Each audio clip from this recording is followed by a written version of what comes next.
Assalamualaikum warahmatullahi wabarakatuh. Alhamdulillah, hari ini kita masih bisa bertemu dan melanjutkan materi pembelajaran yang baru mengenai cerpen. Pada pertemuan sebelumnya, kita sudah mempelajari mengenai pengertian, kemudian ada unsur-unsur, ada struktur, dan ada nilai-nilai kehidupan yang terkandung dalam cerpen. Pada pertemuan kali ini, kita akan mempelajari mengenai kaidah kebahasaan dalam cerpen. Nah, tentu saja kaidah kebahasaan ini sudah tidak asing bukan untuk kalian. Namun, ada beberapa poin yang perlu diperhatikan dalam penulisan cerpen.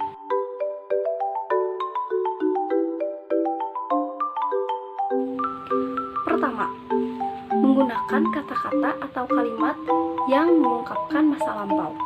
Contohnya, penggunaan kata sejak itu, saat itu, sejak dahulu kala, dan sebagainya. Biasanya, kata-kata atau kalimat lampau ini sering kita baca atau sering kita lihat pada awal kalimat atau orientasi dalam cerpen. Yang kedua, ada konjungsi kronologis. Konjungsi kronologis ini sudah tidak asing bukan untuk kita, karena konjungsi kronologis sering kita pakai dan digunakan dalam beberapa teks, seperti teks eksplanasi, teks ceramah, kemudian ada teks prosedur. Nah, ternyata cerpen ini juga menggunakan konjungsi kronologis atau konjungsi yang menyatakan urutan waktu.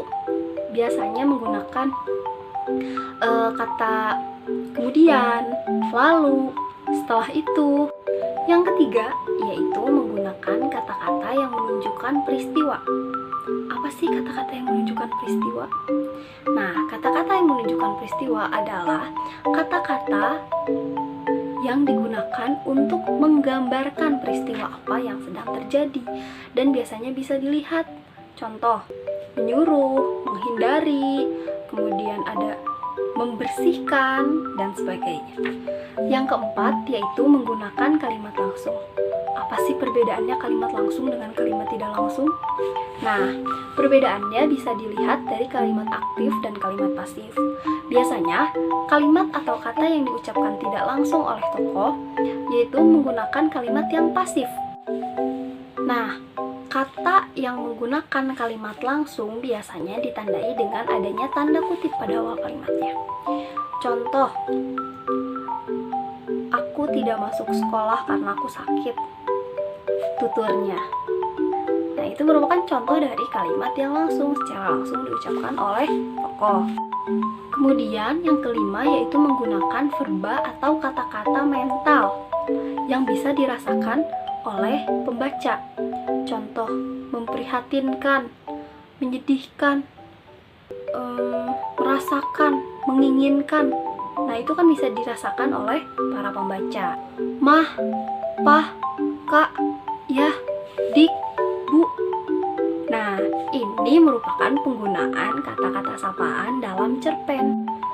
Dalam penulisan cerpen atau pembacaan cerpen, kita sudah tidak asing dengan kata-kata seperti itu karena cerpen menggunakan kata sapaan.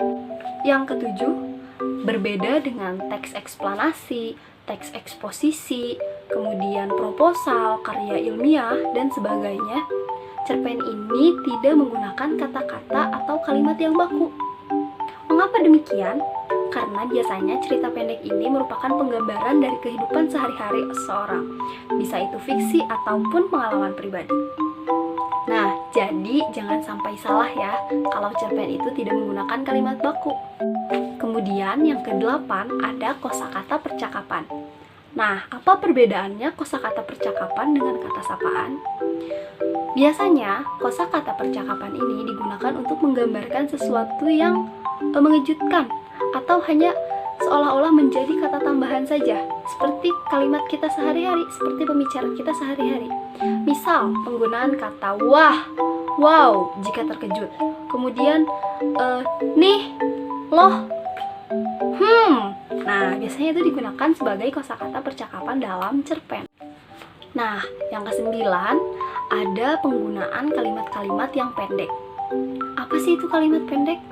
Jadi, kalimat pendek ini adalah kalimat yang sudah dilakukan pelesapan atau penghilangan kata-kata yang tidak penting. Jadi, pelesapan kalimat ini bisa digunakan jika subjek atau objeknya itu tidak berpengaruh pada inti dari teks atau inti dari percakapan yang ditulisnya. Nah, contoh dari kalimat pelesapan atau kalimat pendek dalam cerpen. Misal, ada 2 orang siswa yang sedang berada di dalam toilet. Salah satunya mengatakan, "Aku tidak mau ke sana, di sana bau." Nah, otomatis salah seorang temannya juga sudah mengerti, sudah paham apa yang ia katakan. Bahwa toilet yang dia tunjuk, bahwa toilet yang temannya tunjuk itu bau. Oleh sebab itu, dia tidak mau pergi ke sana. Nah, dalam situasi seperti ini,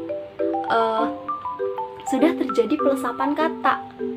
Jadi, kata toilet itu tidak perlu digunakan karena pendengarnya atau karena orang yang ada di sana sudah mengetahui kalau toilet itu bau.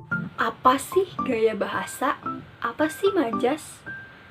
Nah, majas atau gaya bahasa ini merupakan kalimat-kalimat yang biasanya bersifat persuasif atau mengajak. Dan biasanya gaya bahasa atau majas ini digunakan untuk lebih menggambarkan atau mendramatisasi dari tulisan yang dibuat oleh penulis. Biasanya gaya bahasa atau majas ini digunakan dalam karya sastra fiksi atau karya sastra yang berupa prosa fiksi. Contoh dalam puisi, kemudian dalam cerpen, novel, dan sebagainya.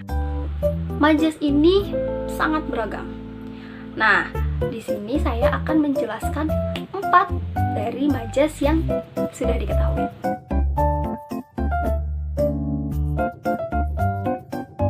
Yang pertama ada majas personifikasi. Apa itu majas personifikasi? Nah, majas personifikasi adalah majas yang menggambarkan atau yang membandingkan benda mati yang seolah-olah hidup.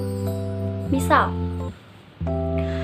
angin itu mendekap erat tubuhku hingga aku tak bisa kemana-mana. Atau daun itu melambai-lambai kepadaku, ingin aku segera mendekatinya. Nah, secara logika, apakah angin itu bisa mendekap?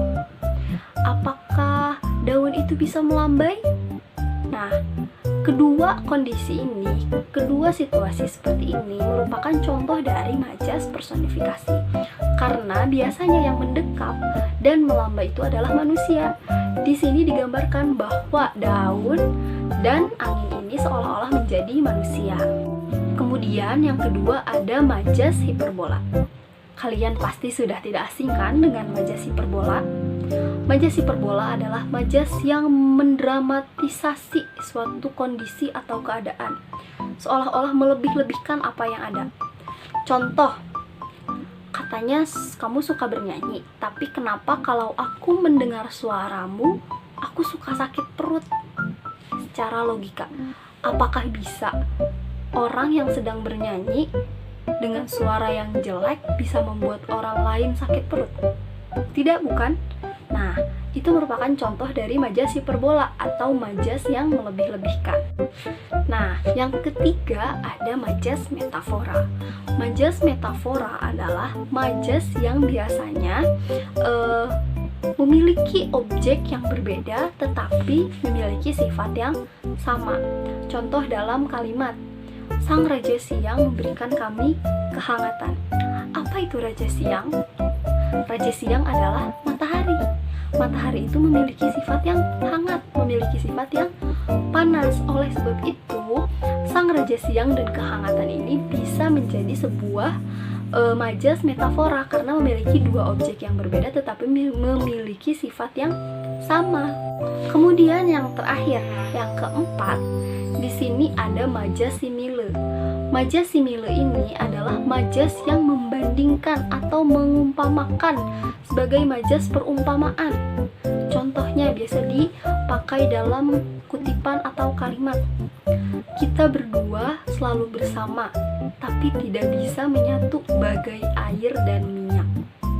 Nah, secara logika, air dan minyak memang tidak bisa disatukan. Seperti aku dan kamu dalam cerita tersebut tidak bisa disatukan, bagaikan air dan minyak, diumpamakan seperti air dan minyak yang tidak bisa bersatu. Atau ada lagi bagaikan air dan api. Untuk penjelasan mengenai kaidah kebahasaan dan majas dalam cerpen saya cukupkan. Jika ada yang ingin ditanyakan, silahkan isi di kolom komentar atau bisa didiskusikan melalui grup WhatsApp. Terima kasih. Sekian. Assalamualaikum warahmatullahi wabarakatuh.